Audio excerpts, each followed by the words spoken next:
poquito como más loquito que los temas que hemos tratado, ¿cierto? Ya nos estamos aventurando un poquito más, entonces va a tener un nivel de complejidad un poquito más alto, ¿cierto? Pero no se asusten que todo lo vamos a ir tratando con calma, pasito a pasito, pero sí va a ser como un poquito más niveludito, como que puede que a ratos de pronto nos sintamos un poquito perdidos y es normal. Entonces la idea es que todo esto sea como muy charlado, que entre todos intercambiemos conocimientos, que las dudas de una las comenten, ¿cierto? Que no tengan pues como miedo de expresar si no entendieron algo o eso, ¿sí?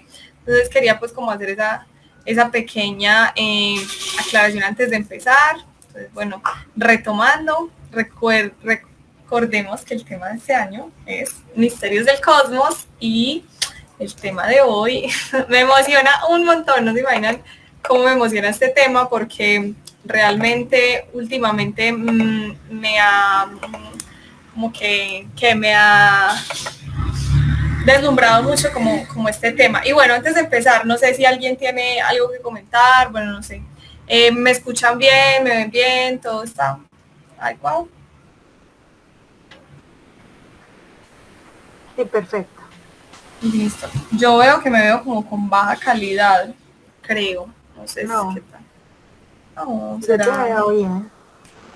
Ok. No, Liz, te ves bien. Listo, perfecto. Ok, bueno. Igual lo importante acá es el tema. Si me veo pixelada, no es tan relevante. Para Bueno, nada. entonces listo. Vamos a empezar ahora sí.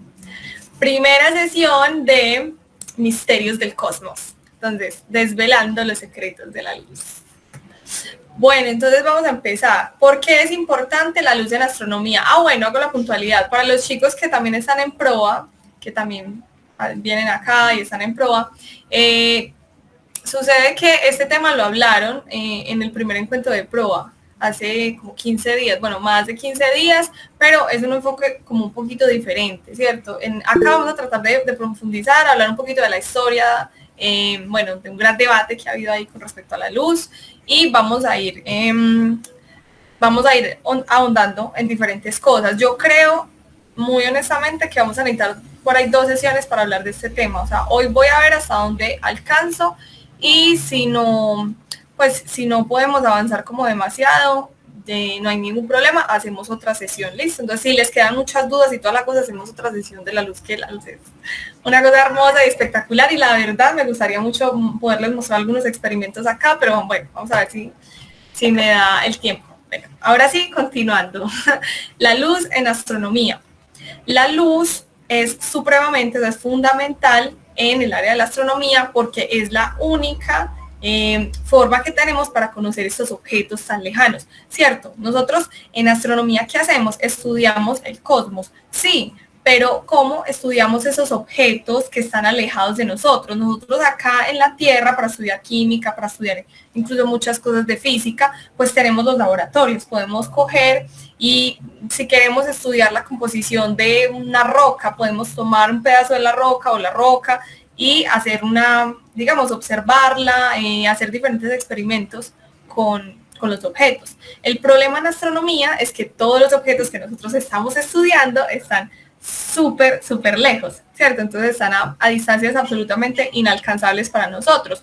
Recordemos que el hombre como tal solo ha sido capaz de ir hasta la luna, por ejemplo, solo hemos sido capaz de pisar hasta la luna. Y de ahí nada más. Tenemos astronautas orbitando la Tierra, en la Estación Espacial Internacional, unos 6 mesecitos, y ya, no hemos ido mucho más allá, no podemos tocar mucho más, de recolectar material, solo podemos recolectar material de la Luna, y ya hay un proyecto para recolectar material de Marte, y bueno, por ahí hay otro de un asteroide, pero realmente es algo súper nuevo. Entonces, nosotros hemos tenido que lidiar con el tema de, ¿cómo vamos a saber, cómo vamos a poder estudiar correctamente los fenómenos que suceden en el cosmos si no somos capaces de recolectar, o sea, de tomar una muestra de estrella y traerla, de tomar una muestra de planeta, del sol, bueno, de todo en general? Entonces, los astrónomos hemos tenido que confiar en la luz, toda la información que nos trae la luz. Pero entonces uno dirá, no, es que obtener la información de la luz es complejo, ¿cierto? O sea, hay que utilizar sus propiedades y esto es algo que también no ha sido como tan, digamos, es una ciencia como no tan vieja, por decirlo así, o sea, no es algo tan antiguo como uno podría pensarlo, ¿cierto? Entonces, bueno, continuando, en la astronomía siempre hemos tenido que depender de la luz, solamente de eso. Entonces, por mucho tiempo, solo veíamos estos objetos, estos puntos en el cielo, tratábamos de estudiar su movimiento, nos dimos cuenta que tal vez habían unos que se movían muchísimo más rápido o que se movían con respecto al fondo de estrellas, que eran, por ejemplo, los planetas, que por eso se llaman planetas, ¿cierto? Estrella errante. Y, bueno, los otros objetos, como por ejemplo lo que vemos acá, que ya son fenómenos atmosféricos que tampoco sabíamos muy bien cómo relacionar, ¿cierto? Lo que son los meteoros. Entonces, toda la información venía solo a través de esto, pero hay un gran limitante, ¿cierto? Entonces, no sabemos, por ejemplo, distancias. Era o sea, muy complicado nosotros solamente definir por cómo estamos viendo esos puntitos, si están a mayor o menor distancia, porque bueno, hay unos puntos muy luminosos y uno podría pensar que es que están muy cerquita, pero resulta que pueden estar muy lejos y ser intrínsecamente muy luminosos. Entonces no es algo demasiado confiable. Para nosotros poder determinar distancias en astronomía tendríamos que ir un poquito más allá, conocer un poquito más a profundidad varias cosas sobre la luz. Entonces, el estudio de la luz es algo supremamente fundamental en astronomía y vamos a ver que esto se relaciona mucho más con absolutamente todo, con, no sé, con la experiencia cotidiana, se relaciona con absolutamente todo lo que percibimos, lo que somos, más allá de solamente, hey, estudiemos la luz para estudiar astronomía, ¿cierto? Entonces, bueno, vamos avanzando. No sé si hasta acá tengan preguntas o aportes. Bueno, que la idea también es que sea un poquito más discutidito, que lo vamos tratando de pasito a pasito. Entonces, bueno. Liz, Hola, dime. yo te quería preguntar algo. ¿Estás grabando la charla? Lau, lo que pasa es que la universidad perdió ¿cómo se dice eso? El coso de Google, lo que permitía pues grabar las sesiones, o sea, el paquete que compra la universidad. Para eso ya no se puede. Pero de hecho, quiero aprovechar, ya que lo mencionas, no estamos grabando por medio de Google Meet, ¿cierto? Porque ya no se puede por Google. Pero estamos grabando igual la sesión de otra forma. De hecho, se me olvidó comentarles, eso es importante, la estamos tratando de grabar desde grabando la pantalla para poder, pues que quede el registro y que quede el registro en la página de Caos y bueno, sí, consideramos que es importante porque hay gente realmente que la ve. Entonces, bueno, ahí les cuento, no sé, de hecho, si tengo el permiso de todos para hacerlo, porque lo estamos haciendo un poquito como, no tan directo como se veía antes acá, como grabando, sino que lo estamos haciendo por medio de grabar pantalla. Bueno, no sé, ahí les cuento. Si hay objeciones, me cuentan, porfa, pero sí. Gracias por eso, Lau. Muchas gracias, Liz. No, a ti, por la pregunta, porque realmente sí, era un tema que de la emoción se me había olvidado comentarles. Entonces, bueno, pero sí, ustedes tranquilos que la sesión va a quedar grabada de una forma diferente, pero sí va a quedar grabada. Listo. Entonces, bueno, continuando. Un poquito de historia. Entonces, hay un problema fundamental con respecto a la luz. Si bien la luz es un fenómeno al que ya nos venimos acostumbrando, ¿qué es en sí la luz? ¿Qué es? ¿Qué es la luz? ¿Por qué tiene ese comportamiento tan raro? ¿Cómo es algo tan simple como cómo es el simple, entre comillas, cómo es el proceso para nosotros observar algo? Entonces, por ejemplo, los griegos tenían varias teorías sobre que era algo que salía de nuestro ojo, rebotaba y volvía y nos daba la información que estamos, o sea, el cerebro ya luego la interpretaba, por decirlo así, la información sobre los objetos, ¿cierto? Cómo se da el proceso de la visión, toda esa información que está llegando a nosotros. Entonces es algo, digamos que es una pregunta bastante fundamental. Entonces, ¿qué pasa?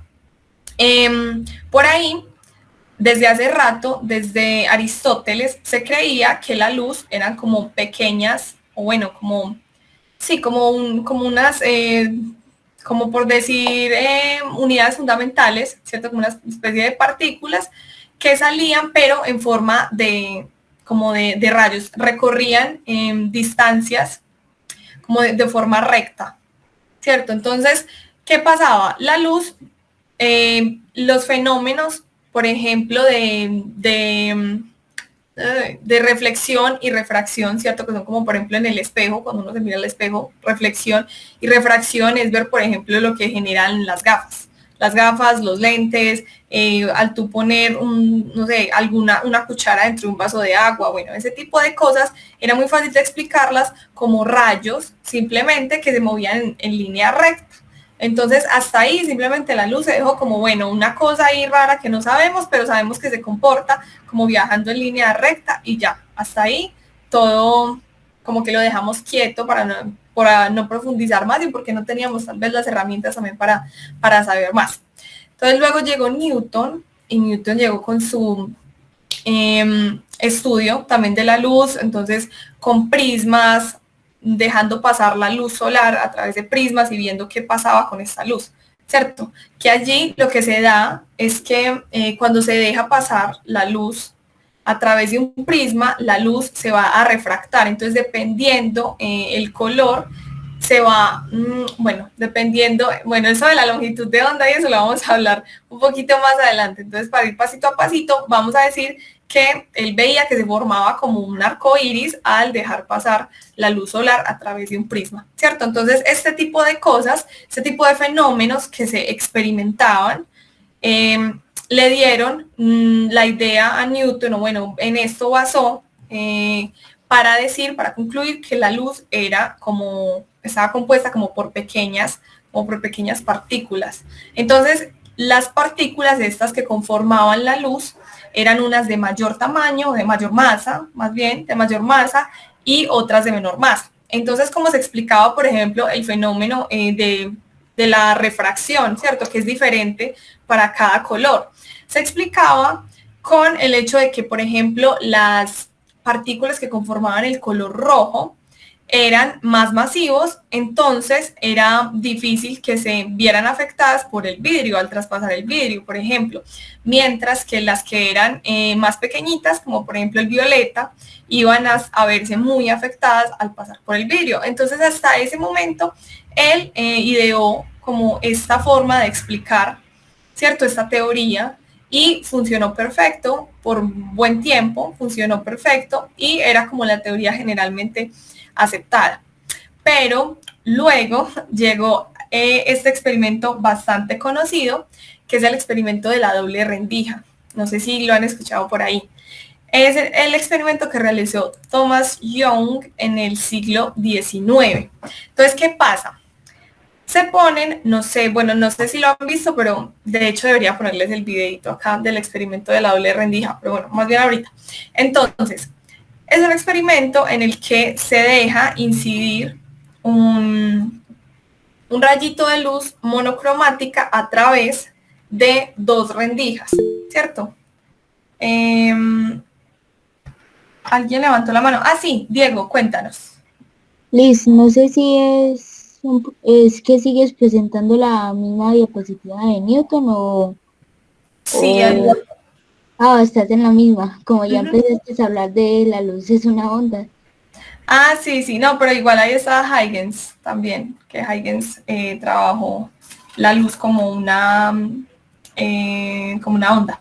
Entonces, mira, aquí está, este es Newton y este es Huygens. Sí, o sea, como de los principales, pues, defensores de cada uno. Aunque, bueno, pues también debí poner una foto de Young, ahora que lo mencionas. Pero sí, ahí sigo en esa. Listo.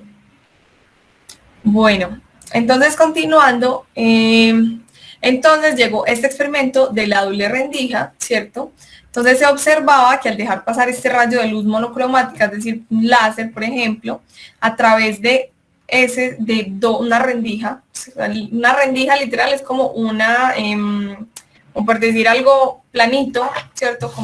Como un objeto opaco, ¿cierto? Con dos huequitos pequeñitos. Entonces, cada huequito de ese pequeñito se llama rendija, ¿cierto? Entonces, ¿qué pasa? Cuando uno hace incidir ese haz de luz monocromática en esos dos huequitos, se genera un patrón de rayas, se genera como un patrón, ¿cierto?, de rayas que no coincide con el hecho de que el comportamiento sea una partícula, ¿cierto? Porque si yo tengo una partícula de color rojo, supongamos el haz de luz monocromática, entonces tengo una partícula de color rojo. Si la luz realmente se comporta, como lo habían dicho, con rayos, o sea, simplemente viaja una partícula en línea recta, entonces debería pasar por la rendija y seguir derecho y proyectarse entonces dos rayitas al otro lado de esa rendija, ¿cierto?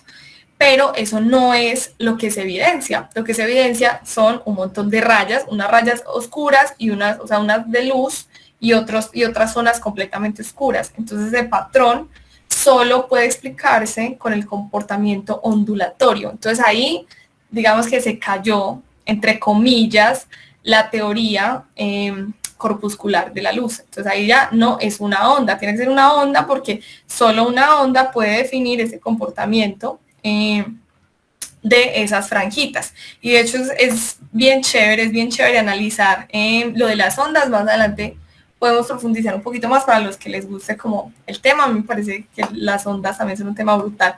Entonces, bueno, no sé si han visto, no sé por qué no puse más imágenes, como que esto es muy fácil, el experimento de la doble rendija es muy fácil de compararlo cuando uno lo compara, por ejemplo, con ondas en el agua, sobre el agua, que uno ve que uno genera, digamos, una perturbación en un lado, otra perturbación en el otro lado, y como que al juntarse las ondas, ve que se forman unos patrones diferentes, como que se suman y se restan en ciertas partes. Entonces es lo que pasa con la luz en esa otra pantalla, que se generan varias rayitas de luz, ¿cierto? Entonces, bueno, hasta ahí quedó como la respuesta de no, ya, simplemente debe ser una onda. Pero entonces luego llegaron dos problemitas. Uno de estos es como listo, entonces es una onda y cuál es el medio que está digamos, siendo perturbado para que se genere la onda. Resulta que nosotros estamos acostumbrados a entender la onda como y eso es, ¿cierto? Una onda es una perturbación que se mueve, una perturbación que viaja por el espacio, pero entonces esa perturbación en ese momento se entendía más con la definición de onda mecánica, como por decir la perturbación de algo. ¿Qué es el sonido, por ejemplo? El sonido es una perturbación que viaja a través del espacio, pero es la perturbación del medio, que es el aire, ¿cierto? Que también puede pasar debajo del agua, entonces en el agua y en el aire. Si no hay aire, si nosotros nos vamos y gritamos en donde no hay atmósfera, supongamos, a ver, ¿qué planeta no tiene atmósfera? A ver, quiz. O a la luna, por ejemplo, que no tienen atmósfera, que no tienen ese medio ahí como para generar la propagación, no va a haber sonido, ¿cierto? Entonces, a pesar de lo que nos digan las películas de ciencia ficción y que hay unas explosiones así brutales y que suenan, incluso hasta los documentales científicos de astronomía muestran así como un sonido súper brutal, pues no debería ser. Si yo trato de gritar en un lugar donde no hay atmósfera, bueno, suponiendo que eso es humanamente posible, ¿cierto? No sonaría nada, ¿cierto? Porque el sonido es específicamente la perturbación del aire. Entonces, bueno, ahí llegó el problema de, listo, aceptamos que la luz es una onda, pero ¿es una onda de qué? O sea, ¿qué es lo que está siendo perturbado? Entonces allí surgieron las teorías, la teoría pues del éter. El éter era como éter luminífero, entonces era como un medio que llenaba todo y que permitía, o sea, que era el medio que se perturbaba para el transporte de la luz, ¿cierto? Entonces ahí ya como listo, entonces el éter no sabemos qué es. De hecho, en este momento se compara un poquito como la idea del éter con la idea de la materia oscura, como no sabemos qué es, o bueno, la materia o la energía oscura, no sabemos qué es, entonces pongámosle un nombre y tratemos de investigar como cómo medir esa propiedad, ¿cierto? Entonces, bueno, ya eso va a debate, como el hecho de si podemos relacionarlo con la materia oscura o la energía oscura con el tema del éter, ¿cierto? Como por llenar un vacío, o si es algo realmente comprobable. Pero bueno, esas son las cosas que suceden en ciencia, ¿cierto? Todo el tiempo estamos cambiando, todo el tiempo estamos evolucionando de acuerdo a los nuevos datos. La experimentación es lo que rige el modelo, es lo que rige el método científico, ¿cierto? Entonces, sí, listo. El éter, supongamos que sí, pero hay que comprobar que existe ese éter, pero hay que medirlo. Entonces, allí fue donde surgió, entonces aquí ya todo se empieza a relacionar y me encanta esta historia, es porque hay un montón de cosas inmersas detrás de toda esta historia de la luz. Entonces, aquí es donde varios científicos se dieron a la tarea de, bueno, vamos a encontrar este éter, vamos a tratar de medirlo, y si hay un éter, si es como una especie de medio que cubre todo el universo, entonces deberíamos ver que ese éter va a tener como una velocidad relativa con respecto a la Tierra, ¿cierto? Como si fuera el aire, como el aire, pero una cosa que cubra todo el universo, porque es la forma, según en esa época el pensamiento, es la forma en la que podemos ver el sol, ¿cierto? O sea, en la que nos llega la luz del sol, es la forma en la que nos llega la luz de las estrellas, entonces es un elemento, o sea, es una cosa ahí que tiene que cubrir todo el universo entero, pero debe tener ciertas características medibles. Entonces allí es donde llega bueno, acá está el experimento, sí, se había puesto, este es el experimento de la doble rendija, entonces acá está, ¿cierto? Los dos huequitos por los cuales pasa la luz, y si pasa la luz en línea recta, entonces ¿por qué se forma ese patrón? ¿Cierto? Esa fue la gran duda. Y esto con comportamiento ondulatorio se puede explicar tranquilamente. Diego, cuéntanos. Para que sepan, ahí en el experimento de la doble rendija, cuando si medimos los fotones que pasan cuando pasan por la rendija, saldrían dos varas luminosas. Vamos a hablar un poquito más, esas son las propiedades cuánticas locas que vamos a ir viendo más despacio, con un poquito más de calma, pero sí. Muchas gracias, Diego, por el aporte. Y bueno, entonces aquí continuando el experimento de la doble rendija, pero ya el que les estaba mencionando, el experimento para medir el éter, es el experimento de Michelson y Morley, que de hecho es bastante conocido e importante, porque va a dar cabida va a dar como, va a sentar las bases para lo que se viene. Entonces, si este éter luminífero cubre todo el universo, debe tener alguna velocidad relativa, o debe estar en reposo, como sea, pero debe tener una velocidad medible, ¿cierto? Y una velocidad relativa con respecto a la Tierra medible, ¿cierto? Entonces, eso fue lo que trataron de detectar Michelson y Morley. Entonces dijeron, bueno, en un momento, la Tierra, por ejemplo, en primavera, vamos a ser capaces de medir el movimiento de ese éter en una dirección, y luego cuando estemos en otoño, ya cuando hayan pasado 6 meses, deberíamos poder medir ese éter con otra, que viene como en la otra dirección con respecto a la Tierra. Entonces debería medirse un cambio, ¿cierto?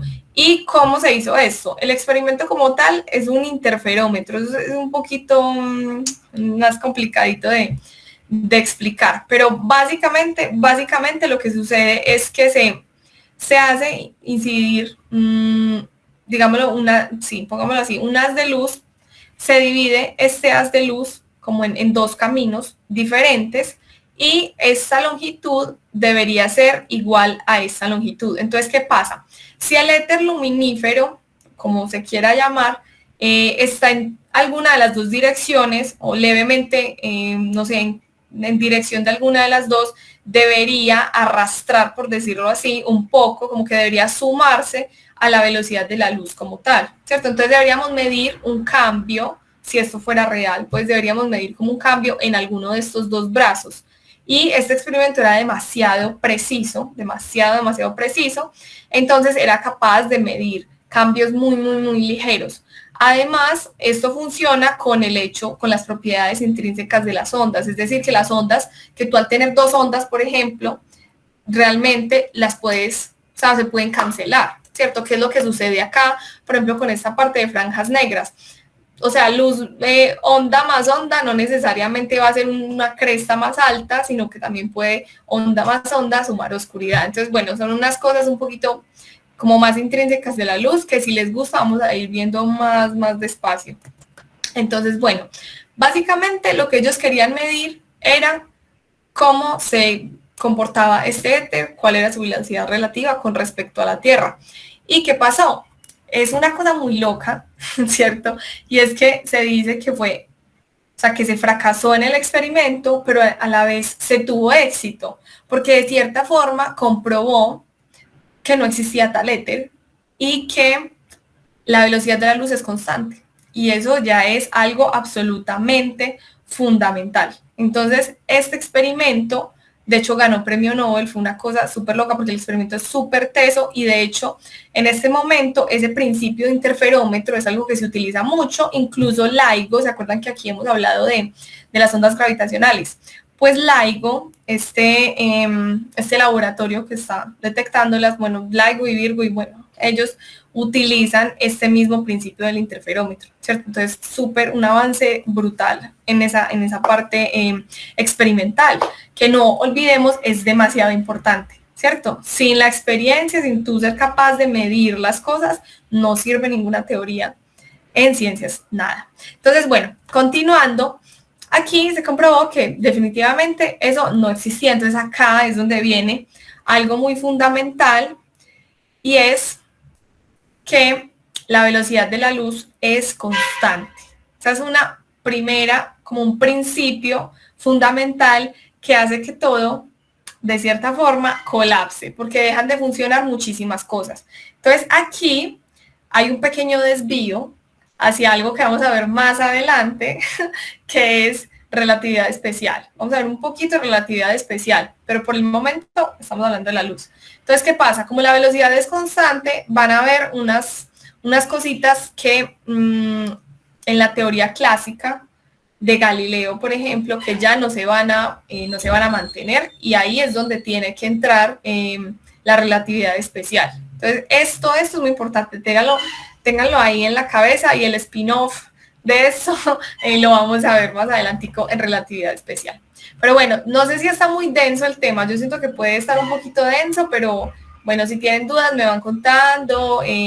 Como les dije, estos temas ya van a ser un poquitico más complejos, ¿cierto? Porque son misterios del cosmos. Pero bueno, me van contando. Sí, Dime. está súper chévere. Está súper chévere. Y pues como esa paradoja de que puede estar y no estar demostrado con el experimento, lo relaciono un poquito como con el gato de Schrödinger. No sé si tiene de pronto alguna relación en cuanto al significado del experimento. A ver. Bueno, más adelante vamos a tratar bien como ¿cómo decirlo? Los efectos cuánticos, por decirlo así, como las consecuencias del mundo cuántico, que es como lo que genera ciertas contradicciones extrañas a la hora de analizar todas estas teorías. De que esté 100% relacionado, no, o sea, realmente no, pero bueno, vamos a ver que es algo más de probabilidades. Y la probabilidad es una cosa loca. Eso es un tema súper loco y eso lo tenemos que ver con bastante calma porque la verdad sí es un poquito complejito. Entonces, bueno, ya, continuando, ya dejamos un poquito aparte el tema de la relatividad especial y vamos a continuar con el tema de la luz, ¿cierto? Entonces, bueno, ¿qué pasó? Listo, se aceptó que la luz era una onda, no se encontró este éter, pero llegó algo supremamente importante. y llegó, ¿y por qué no puse la foto? Ay, no sé por qué me faltan tantas cosas en esas diapositivas ahora viéndolas. Entonces, llegaron, bueno, por dos lados Faraday y Maxwell, ¿cierto? Y resulta que Maxwell desarrolló toda la teoría de electricidad y magnetismo y él vio y midió, midió, creo que fue más Faraday, pero Maxwell desarrolló toda la parte teórica, ¿cierto? Y se descubrió la relación del campo eléctrico y del campo magnético. Entonces, la variación de un campo magnético que varía genera un campo eléctrico que varía y a su vez el campo eléctrico que varía genera un campo magnético. Entonces es como una cosa que se realimenta, el campo eléctrico y el campo magnético.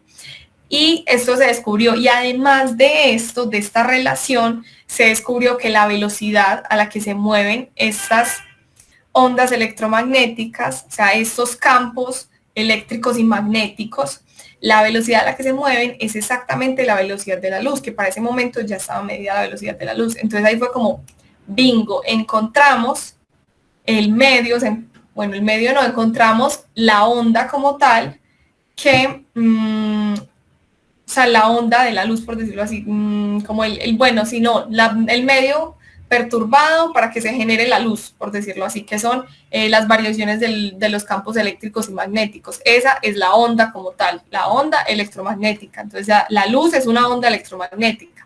Entonces ya eso se relacionó y listo, solucionamos. Y pues sí y no.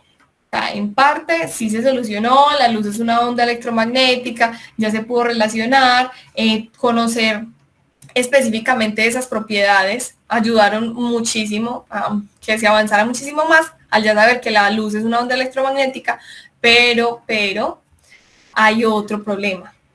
Y es que hay otros efectos de la luz, entonces volvemos al mismo dilema, como por ejemplo el efecto fotoeléctrico.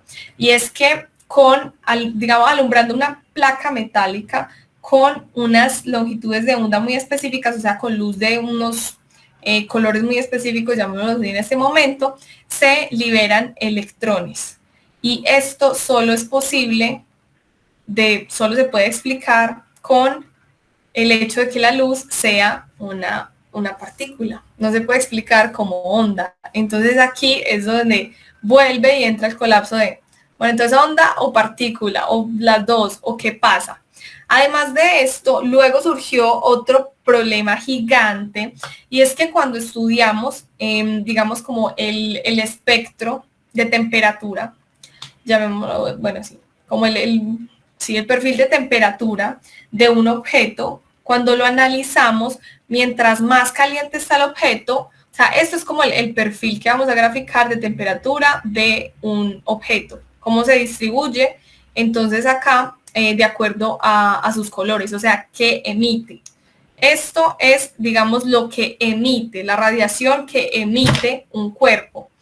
Entonces, de acuerdo a la temperatura, la radiación que emite va a tener un pico máximo en cierta longitud de onda. Por ejemplo, este podría ser el perfil, llamémoslo así, de radiación del Sol, ¿cierto? Entonces, que tiene su pico por acá en el visible, entonces el pico de emisión del Sol es en el visible. Bueno, no es casualidad que nosotros tengamos el ojo específicamente adaptado a esa, digamos, a esa parte del espectro electromagnético, pero por ejemplo los cuerpos con menor temperatura van a producir, digamos, una mayor cantidad de luz en la parte de infrarrojo. Por ejemplo, nosotros, ustedes, yo, las pantallas, bueno, un montón de cosas, también estamos produciendo radiación, pero es una radiación de más baja energía, de más baja temperatura, pero de hecho todos, si nos miráramos con una cámara de infrarrojo, veríamos que brillamos un poquito, y es porque nosotros estamos emitiendo radiación también en forma de calor.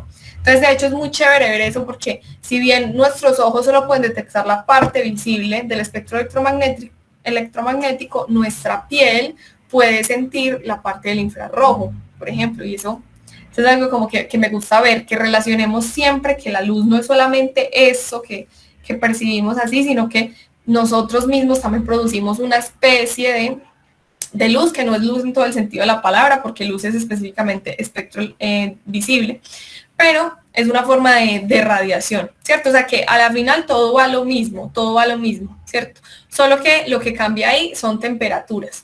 Entonces, bueno, ¿qué pasa? Esto funcionaba, digamos, como que la teoría que había en este momento para describir el comportamiento de esta radiación medida de los cuerpos con el modelo ondulatorio, daba algo muy loco, daba que a medida que se aumentaba la temperatura, como la radiación es como la suma de todas las longitudes de onda, o sea, uno produce un poquito en todas las longitudes de onda, solo que hay una que es pico, como la más alta, ¿cierto? Entonces, había un gran problema. Y es que eso mostraba que esta radiación iba a empezar a crecer infinitamente, sobre todo mientras más se aumentara la temperatura. Entonces, en el ultravioleta ya es como si esta curva debiera tirar así infinita hacia el infinito y no tener como este decaimiento después, sino que de acuerdo al modelo, esto debería tender como hacia arriba, seguir creciendo y seguir creciendo, cosa que no es real, ¿cierto? Cosa que no es lo que sucede. O sea, nosotros teníamos como, nuevamente, el experimento no concuerda con la teoría, que es lo que ha pasado todo el tiempo con la teoría de la luz. Entonces, teníamos estos perfiles de radiación medidos, experimentados, datos tomados, y por otro lado teníamos lo que predecía la teoría. Entonces, bueno, no es ajustando teoría-observación, hay un problema, ¿cierto? Hay que cambiar la teoría. Y llega Max Planck con su super idea de, bueno, eso es que la luz viene cuantizada. Hay unos cuantos, o sea, una cantidad mínima de energía en la que viene empaquetada la luz. Y con esa idea específica, los modelos encajaban perfectamente. Entonces, la luz está cuantizada. ¿Eso qué significa? Que la luz viene en unos paquetes mínimos de energía y mínimos indivisibles. De esa forma, toda esta teoría encaja perfectamente y allí volvemos a la teoría corpuscular de alguna forma de la luz. Y bueno, aquí también es que nace la mecánica cuántica, y bueno, aquí es que se define el fotón como tal. El fotón, que es la energía, o sea, la unidad mínima, por decirlo así, de la luz. Entonces, bueno, aquí ya hay un poco confusión porque entonces, bueno, ¿es onda o es partícula o qué es? Bueno, vamos a ver qué es que es mucho más complicado que si es onda o partícula. Entonces, de hecho, todavía seguimos buscando un montón de cosas, pero por el momento lo que se acepta es que si vamos a tratar ciertas propiedades de la luz, la tratamos como onda, y si vamos a tratar otras propiedades de la luz, la tratamos como partícula. Entonces, esa es nuestra forma de defendernos, pero a nivel más profundo es un poquito más complicado por la parte de, digamos, las propiedades cuánticas que tiene la luz. Pero a grandes rasgos, lo que solucionamos es, tratémosla a veces como onda, tratémosla a veces como partícula. Pero en sí la naturaleza de la luz tiene cosas de la una y de la otra, pero es complicado. O sea, es como que todo se va a teoría de la probabilidad, realmente. Todo es pura teoría de la probabilidad. Entonces, como que en grandes rasgos, en grandes acumulaciones de fotones, por ejemplo, la luz va a ser más fácil de tratar como onda. Mientras que si la necesitamos para ver más a nivel cuántico, qué es lo que pasa a nivel cuántico, es más fácil entenderla como partícula. Entonces vamos a ir viendo eso de a poquitos. Por eso les decía, wow, ya van bastante rato y no hemos avanzado tanto porque esta teoría es bastante pesadita. Entonces no tengan miedo como de frenarme de pronto porque el tema es un poquito denso. Entonces, bueno, continuando. Ahora sí, entonces, ¿qué es la luz? Entonces, ¿qué rayos? Después de todo esto, onda, partícula, ¿qué es la luz finalmente? Bueno, la luz es la parte del espectro electromagnético que nosotros somos capaces de percibir con nuestros ojos, ¿cierto? Pero la radiación electromagnética, las ondas electromagnéticas vienen en muchas más frecuencias o longitudes de onda, como lo queramos ver. Entonces, por ejemplo, nuestro Sol produce todo esto, digamos, todos estos tipos de ondas electromagnéticas, y nosotros con nuestros ojos solo somos capaces de percibir esta parte. también somos capaces de percibir un poquito del infrarrojo con nuestra piel. Y ya esto otro, por ejemplo, no somos capaces de percibirlo. Estos, por ejemplo, ya son ondas muy, muy energéticas y que son dañinas para nosotros. De hecho, el ultravioleta, ¿no? Y todos estos destruyen el ADN. Entonces, por eso es que nosotros tenemos un escudito muy hermoso, bueno, dos escuditos muy chéveres, muy importantes para la vida, y son el campo magnético de la Tierra, por un lado, pero sobre todo la atmósfera. La atmósfera de la Tierra no deja pasar nada de estas ondas electromagnéticas más energéticas, que si así fuera, como por ejemplo en Marte, digamos el ADN se desnaturaliza y ya ahí muerte. Pero no, o sea, no se puede, o sea, no hay organismo que pueda soportar este tipo de radiación.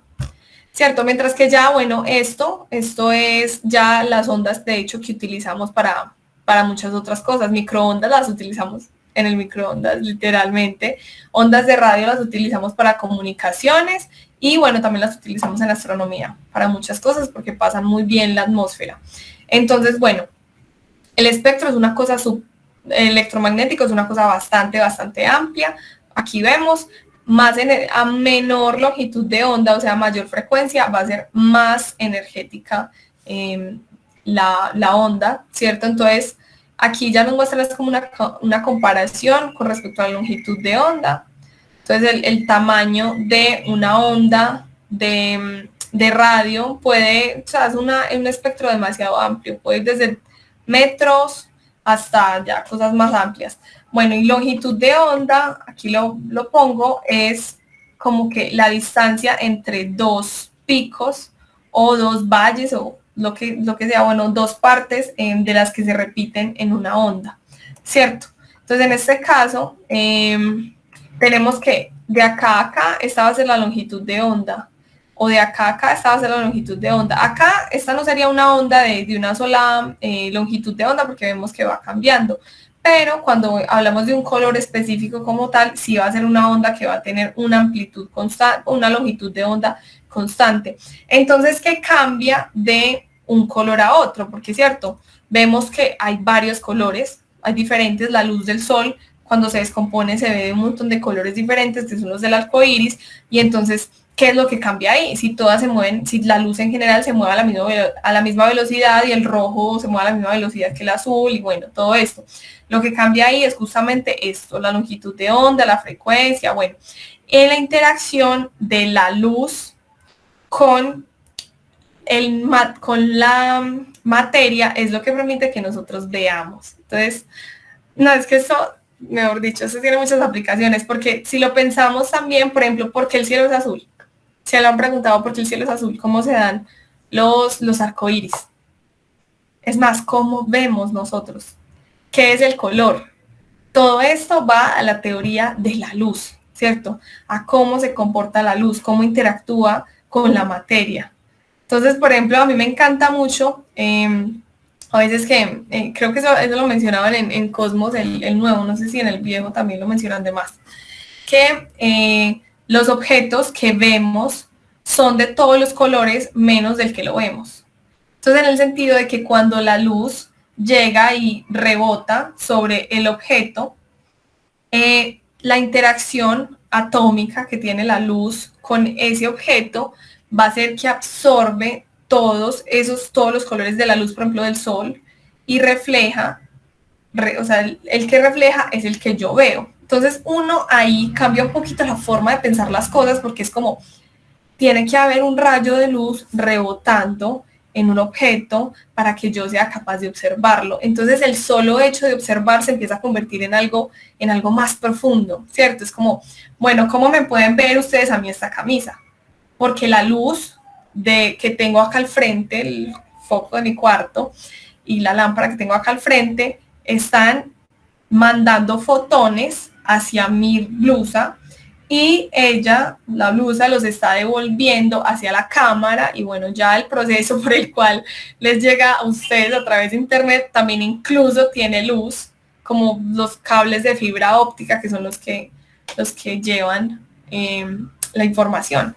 Entonces imagínense la luz como es de fundamental en absolutamente todo lo que hacemos. Es la forma en la que percibimos el mundo. Es como que permea todo, todo, todo, absolutamente todo. Entonces por eso quería tratar este tema porque es como base, es como el fundamento. Sí, Teodoro, cuéntanos. Hola, hola Lizeth, buenas noches. Buenas noches. De ese tema que estás tocando, que de por sí pues está fantástico, me surge también de pronto como, pues aparte de demasiadas inquietudes, como mencionas de cómo se percibe el mundo, lo podemos llevar o abstraer de pronto como a cómo percibimos el agua. Realmente cuando tenemos, no sé, pues un vaso con agua, pues podríamos decir que es transparente.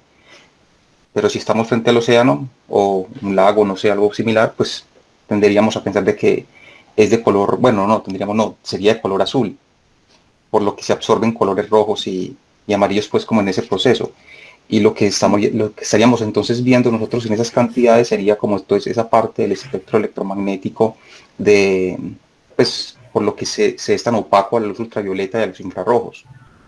Y entonces a lo que me lleva eso a pensar es de que entonces nosotros tenemos la capacidad de ver de esa manera, es porque vivimos primero en el agua. Entonces nuestros antepasados aprendieron a utilizar, mejor dicho, llevamos usando la luz hace mucho tiempo, desde que éramos, pues desde que estamos en modo célula, por así decirlo. Sí, Esa es como exactamente. la idea que se me ocurre, pues como pensando en ese tipo de funcionamiento de cómo los objetos absorben y cómo realmente nosotros percibimos la luz. Entonces tendríamos que hacer pues como una, o sea, regresar en el tiempo a cómo aprendieron ellos a ver y a cómo vemos nosotros hoy en día o cómo percibimos nuestro mundo realmente. Uh-huh. Es que es una cosa, es un tema como para profundizar muchísimo porque lo pone uno como una perspectiva, como que lo despeluca a uno y lo pone como una perspectiva nueva, ¿cierto? Es como, bueno, por ejemplo, cuando se habla como de estamos perfectamente adaptados a nuestro planeta, a nuestro sol que manda todo, bueno, que tiene un pico en luz visible y además la atmósfera deja pasar exactamente la luz visible. Y es que es al revés, es que nosotros somos parte del planeta y como seres que surgieron del planeta mismo, estamos adaptados a eso, o sea, como que el ojo aprendió a ser supremamente eficiente para nuestras Correcto. necesidades, ¿cierto? Para aprovechar al Uh-huh. máximo la luz que teníamos disponible, o sea, las frecuencias que eran disponibles para nosotros, ¿cierto? Porque, por ejemplo, las serpientes ven un poquito más del infrarrojo también por sus necesidades. Nosotros como humanos tenemos unas necesidades un poquito diferentes y así sucesivamente. De hecho hay como unas, creo que hay unos animalitos que son, no me acuerdo si son las mariposas, que pueden ver un pedacito como del ultravioleta, un pedacito de nada, porque igual, como les comentaba, la atmósfera deja pasar muy poquito, pues como de esas partes hacia el infrarrojo y hacia el ultravioleta, no sé si puse la imagen por acá. Entonces es muy lindo uno ver como toda esa relación y como, hey, mi ojo es específicamente una cosa así súper bien adaptada y eso, pensar que desde las bacterias empezaron a tomar específicamente o a tratar de interpretar la información de los fotones que correspondían a estas frecuencias específicas. Entonces una cosa que lo deja uno Sí, volando. y con respecto a eso, pues, o sea, cómo se complementa, pues, cómo podemos asociar que igual, pues, es imposible no hacerlo, la luz con la vida. Y ahorita mencionabas algo de que, por ejemplo, no sé, si nos pasan rayos ultravioleta, si nos pasan rayos gamma, a nosotros básicamente sí, nos afecta mucho.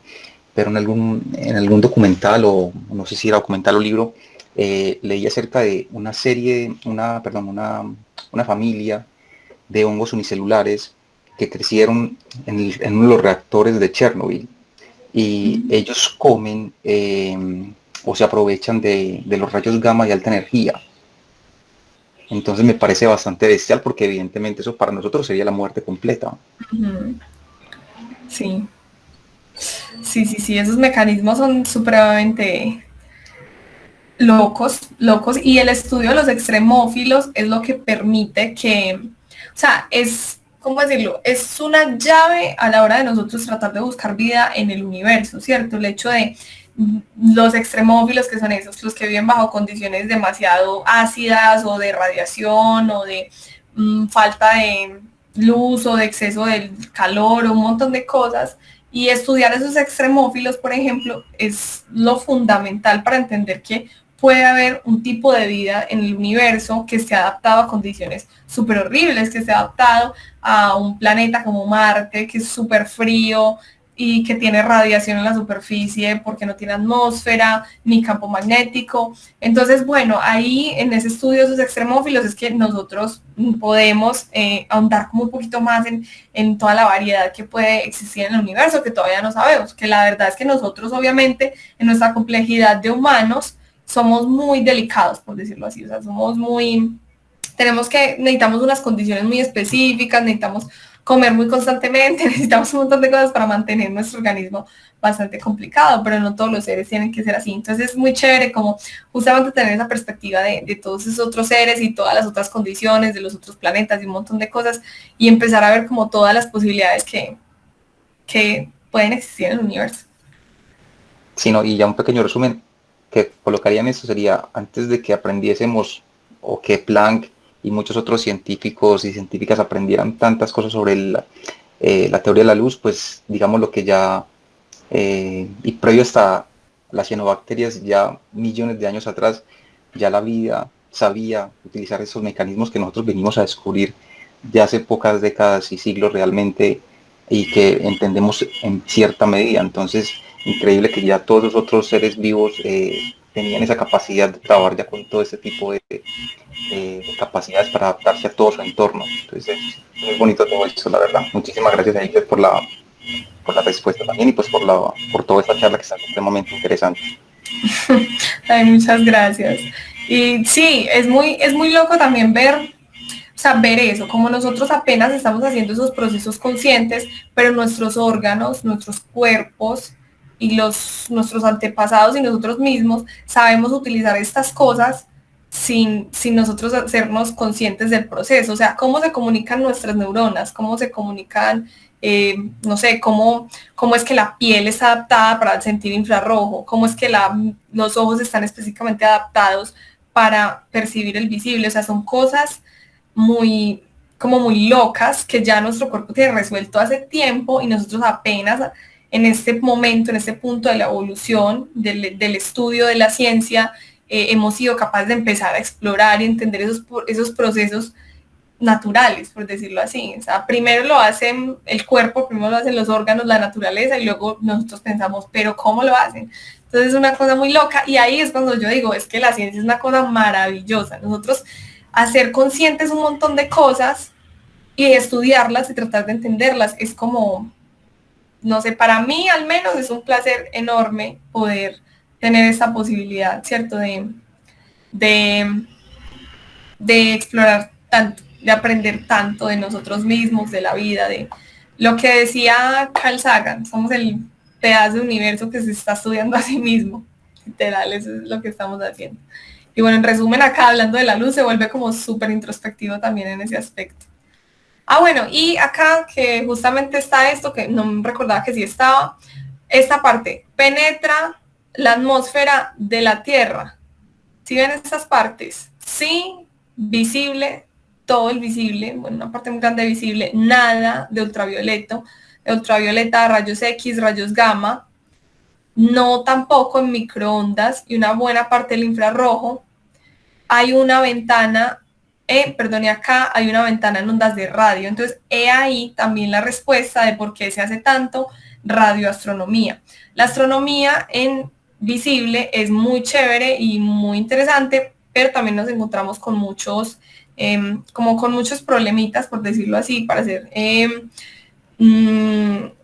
hacer astronomía en visible por la atmósfera, por ejemplo. Cuando nosotros tratamos de tomar fotos, tenemos que lidiar con la turbulencia atmosférica, que de hecho nosotros mismos somos capaces de ver cómo afecta la luz que proviene de otras estrellas. Por ejemplo, a mí me pasaba mucho, me lo preguntaba antes de empezar la carrera, y era, ¿qué era esa cosita que brillaba como muy en el horizonte en cierta época del año, muy, muy brillante, que cambiaba tanto de colores? Yo era como, ¿qué es esto tan loco? ¿Qué tipo de objeto podría ser?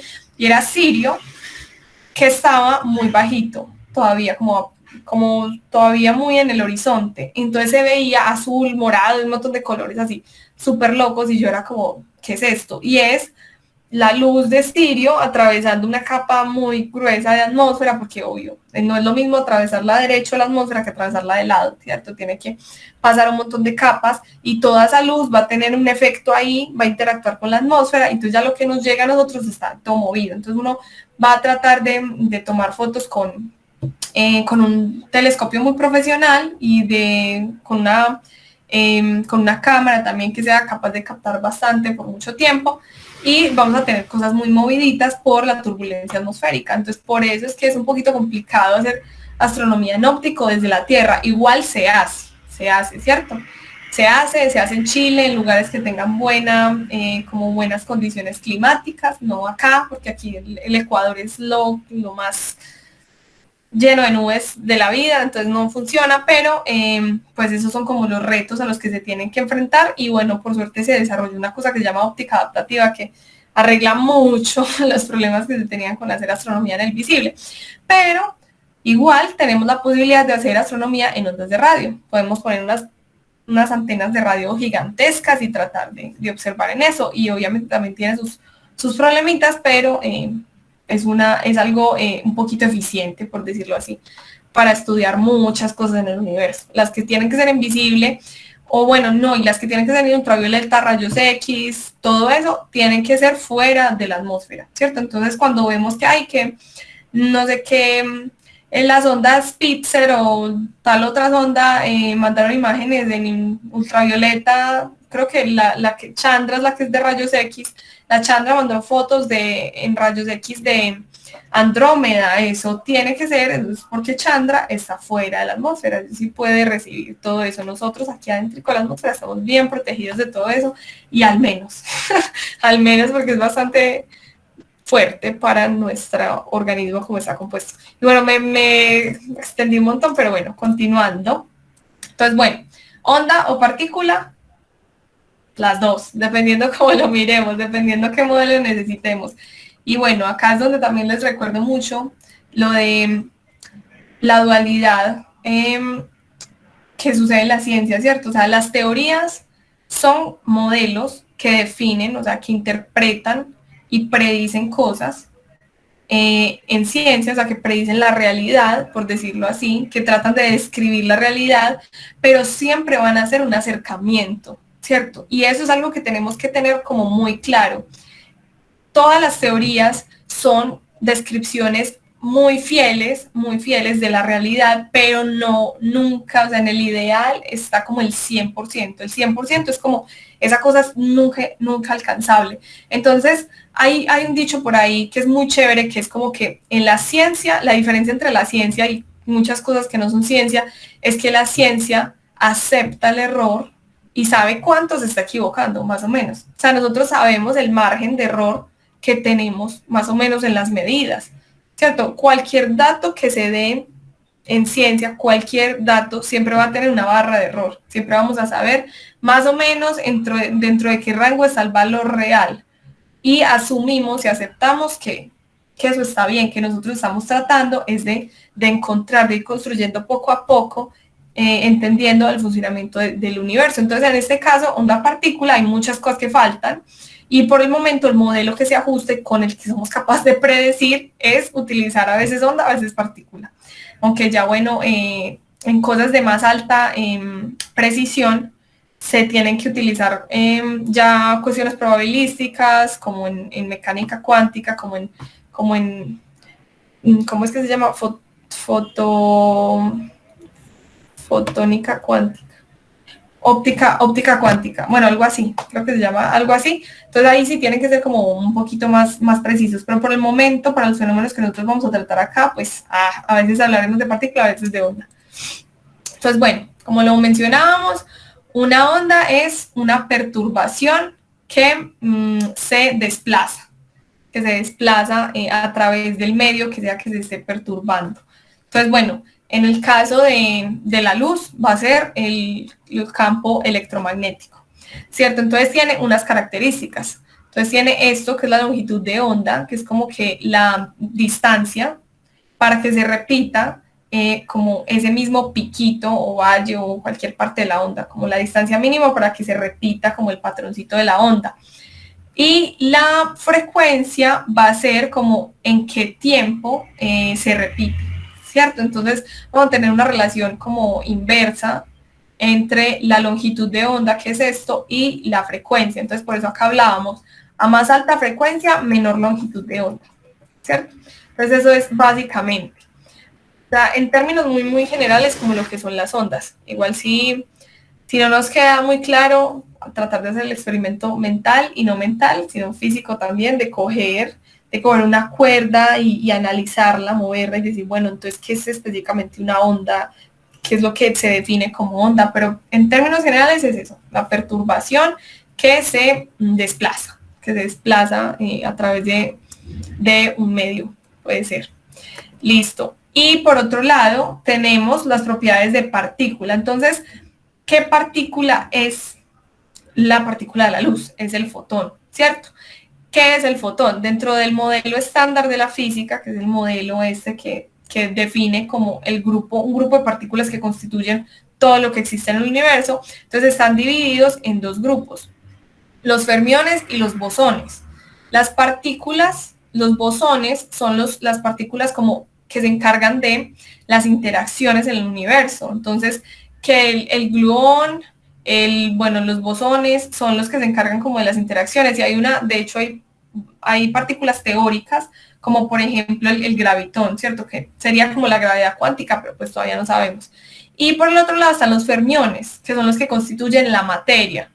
Y están divididos en quarks y leptones, ¿cierto? Entonces ahí tenemos el up and down, que son los que conforman los protones y neutrones, y bueno, el electrón, y bueno, ya más adelante vamos a ver más a detalle las partículas, pero por el momento el fotón es un bosón, ya dejémoslo ahí, es una partícula que se llama fotón, y más adelante vamos a ahondar más.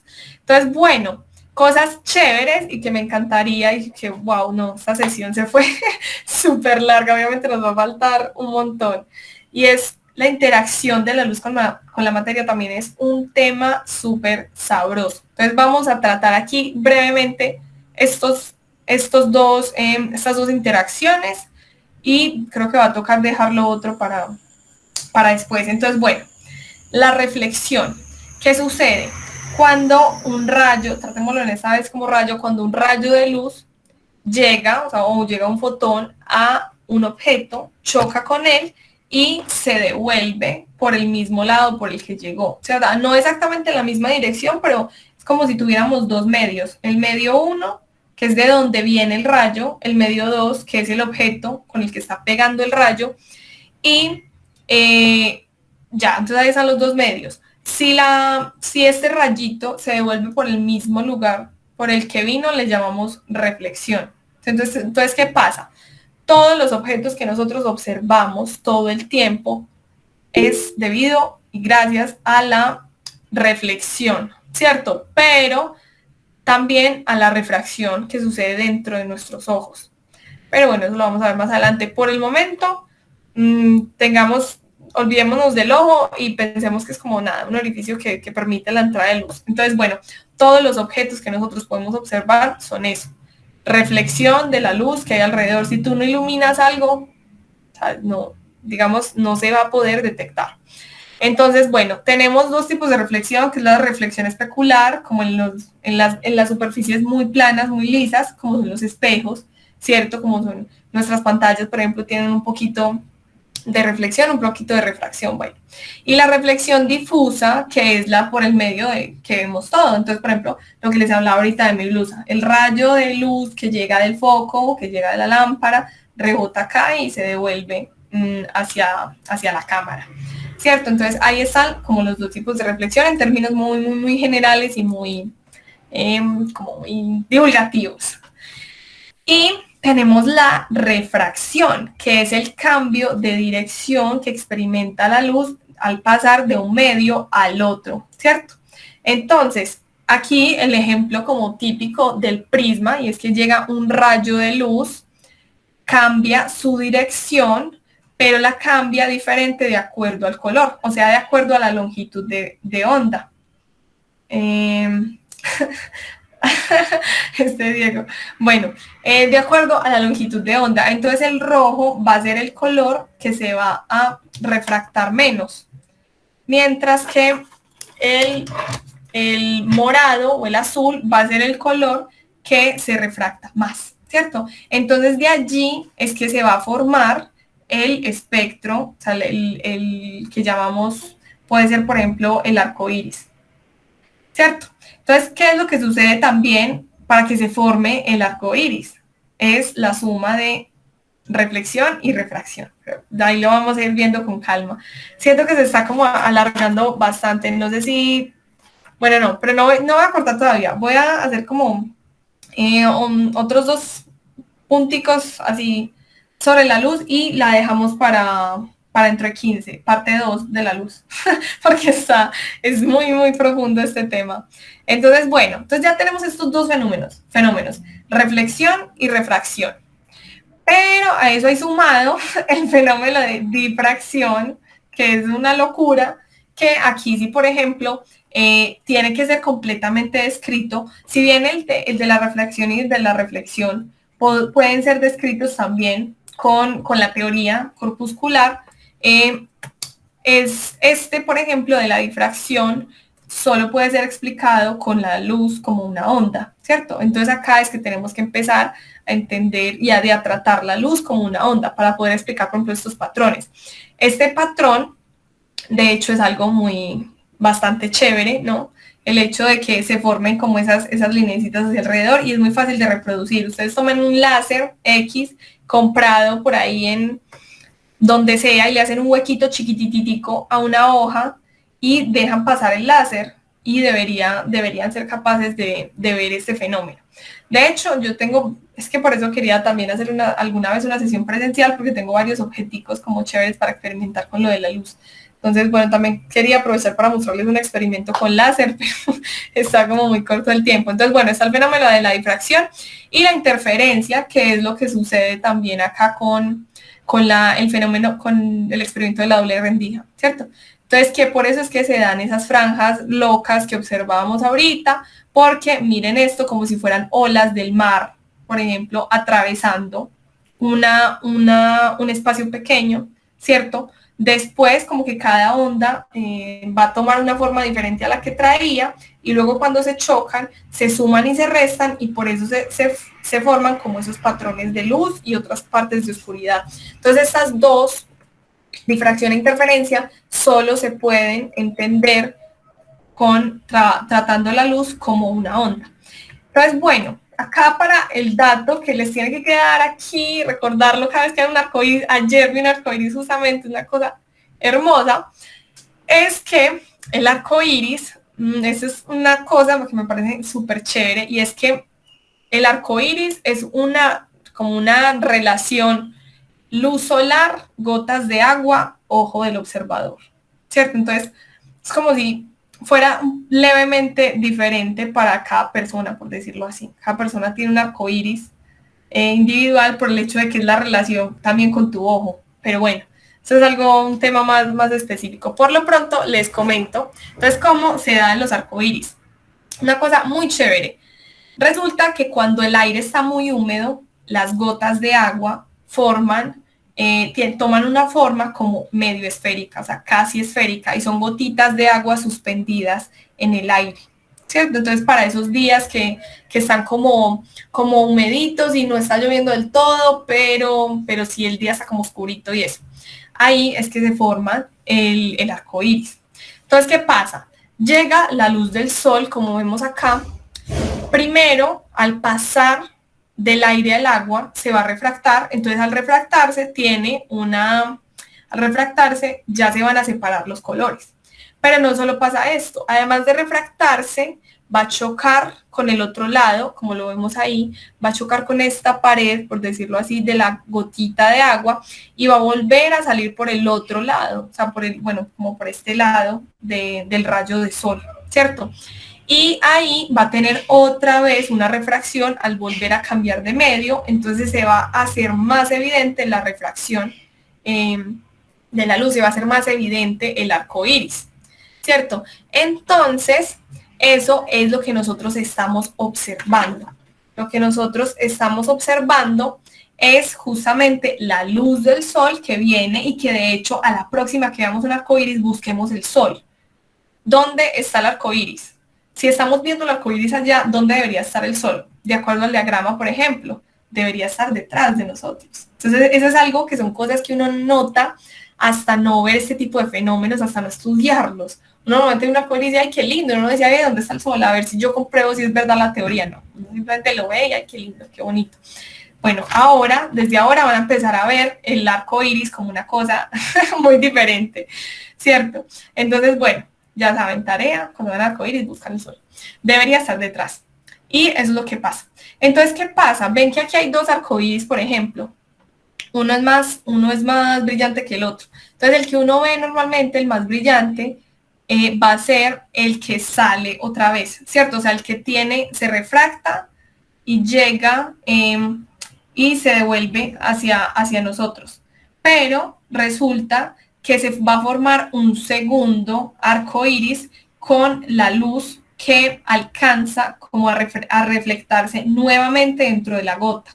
Y entonces, ¿qué pasa? Ese no lo muestra acá el diagrama, pero él llega y choca con esa pared y vuelve y sale por la gota y vuelve y se refracta y por eso se forma como un poquito más lejos y un poquito más grande. Entonces, siempre deben haber dos arcoíris, solo que un arcoíris es más brillante que el otro, ¿cierto? Y bueno, más o menos este es el proceso por el cual se ven los arcoíris.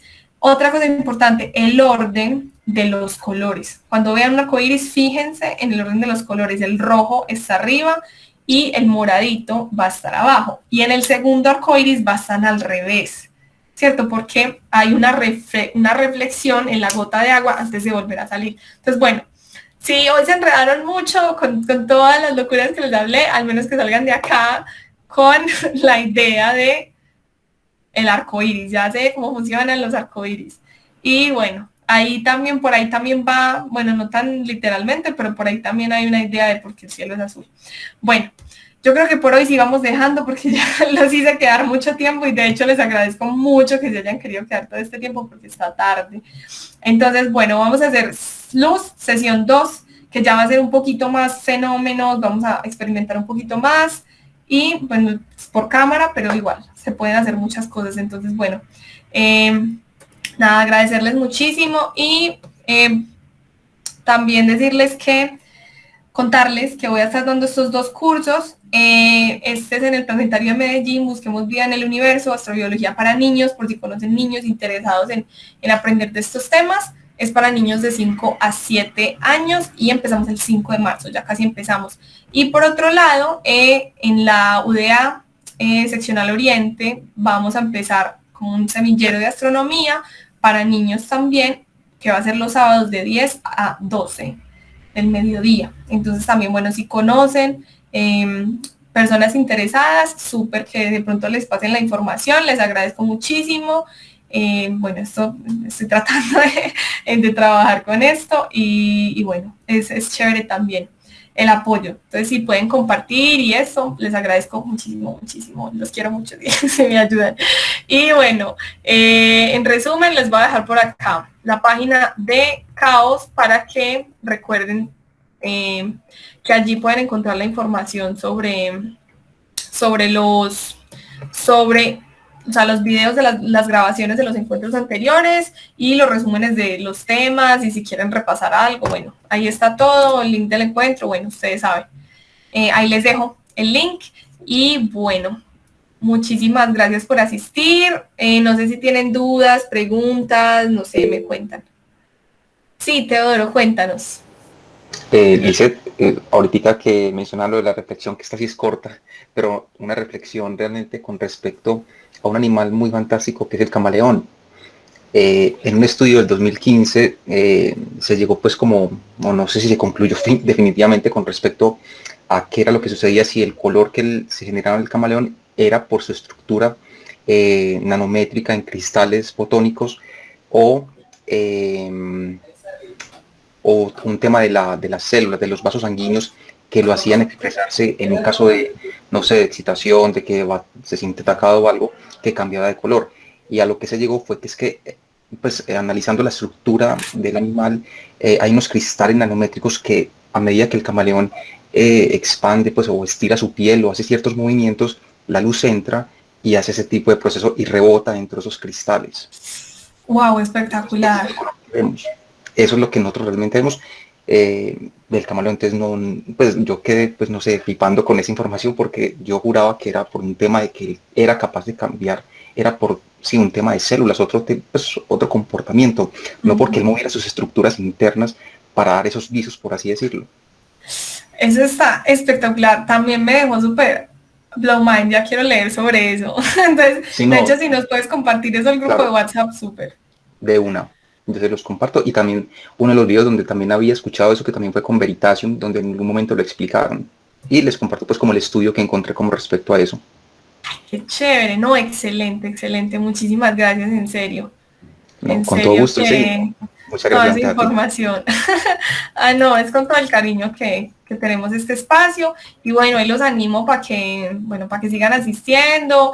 De pronto la sesión de hoy se hizo como un poquito como más densa, siento yo que pudo ser como sentirse como un poquito más densa, pero bueno, ustedes saben que, que todo es con mucho amor, con mucho amor que se hace esto, con mucha pasión,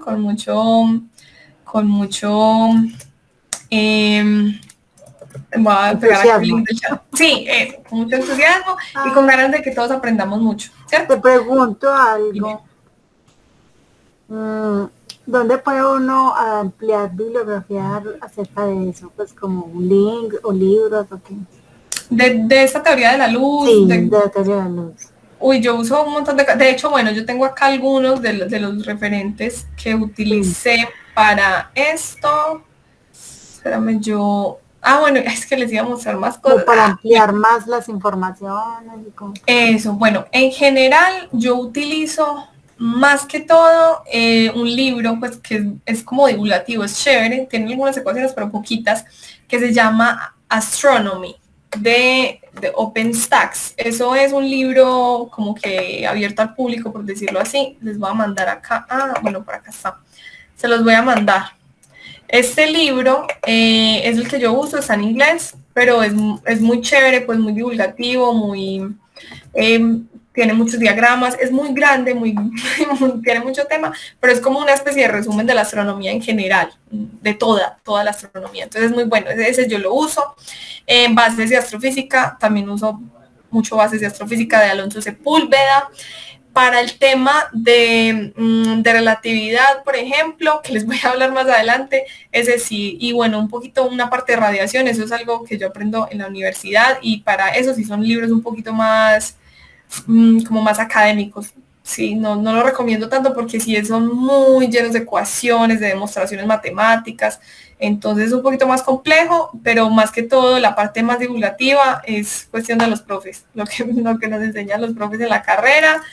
Y bueno, ¿qué más? Me pegó mucho también de las fuentes y los videos de los chicos de divulgadores españoles, o sea, de Datem Blog y de Veritasium. Veritasium también es muy chévere, Quantum Fracture, ellos tienen cosas muy chéveres. Por ahí el Instituto de Física Teórica también sube videos divulgativos muy chéveres. Por ahí también está ¿cómo es que se llama? Esperen, yo les pongo acá. Por ejemplo, esta de por qué no se puede ir más rápido que la luz. Esto es del Instituto del Fermilab. El Fermilab también. Entonces yo trato de utilizar pues como muchos medios divulgativos académicos, o sea, divulgación de NASA, divulgación de Fermilab, del CERN, bueno, todo esto, ¿sí? Y para la parte más divulgativa, como les digo, porque la parte ya de libros normalmente son muy como camelluditos, por decirlo así, en palabras perfecto. muy coloquiales. Pero como poner todos esos links en el chat del club, pues. Como para en WhatsApp, sí. Sí, claro que sí. Sabes que sí, esa observación está muy buena, muchas gracias. Ahorita los voy a poner, como todos los sí, porque tengo varios de esta sesión. Listo, ahorita los pongo. Gracias. Bueno, a ustedes por estar acá y por aguantar hasta esta hora, no lo puedo creer. Bueno, vamos a hacer luz, sesión 2, desvelando secretos de la luz, sesión 2. Y bueno, nos vemos entonces dentro de 15 días. Ah, bueno, muchas gracias, feliz noche. Muchas gracias por estar acá. Feliz noche para todos. Chao. Chao, gracias Liz. Gracias a ustedes. Chao.